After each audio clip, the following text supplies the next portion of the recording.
that took a lot more work than I thought. Almost a full day today. But I got the new bumper changed out, and I think it looks great. Had a couple of snags here and there. Had to do a couple of different modifications that Warren doesn't tell you about. And I'll kind of briefly talk about in 2 seconds. Of course, the old bumper, the old lower closeout panel, and the upper one, of course, is just plastic. One of the things that Warren did not say in their instructions was to cut off the second half, or the second stud, for the vacuum canister. I just cleaned it up, it was just goofy leaving that hanging out here with the stud sticking up with nothing attached to it. So I went ahead and sliced it off and leveled it off. This is where I cut it off on the first time around for this bracket here. All of the hardware, I'm not saying that this is grade 8 hardware, so I will be changing every bolt on this bumper with grade 8 hardware and a different washer.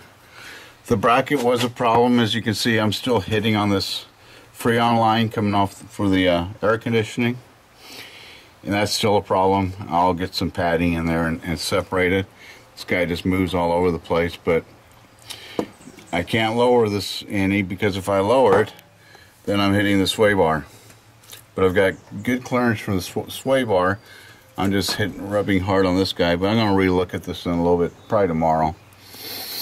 My lights, my pigtails, I've got all my wire bundle completely cleaned up. What I ended up doing was running the wire bundle up and then along a bar right through here on the header. You can see where I tie wrapped it in here, here. So the wire bundle is on the bottom of this header support. And I thought that just really cleaned it up really well. All in all, it was kind of fun to install. Biggest complaints I have is I think it's goofy that Warren would put their name on a plastic panel. This guy's plastic, this is plastic. I think they should spend a little bit more money, raise the price of the bumper a little bit, make this out of anodized aluminum or something a little bit nicer than just plastic. Also, the OEM lights, as you can tell, they do not center in that hole in any way, form, or fashion. And it's not the way I installed them. It's the bracket that they're mounted to. It's too long. Doesn't hurt anything, you know, it's okay.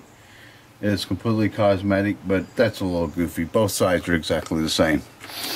I ended up using the original space. There were supports on the back of the old bumper when I pulled it off.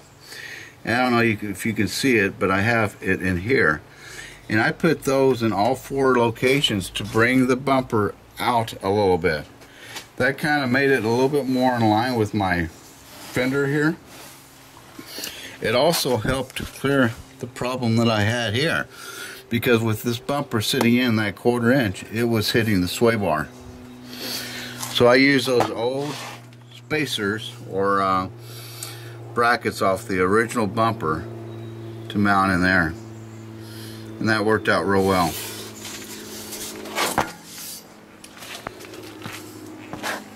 Yeah, I think it's a great looking bumper. It will be even a better looking bumper once I get some a winch installed on there.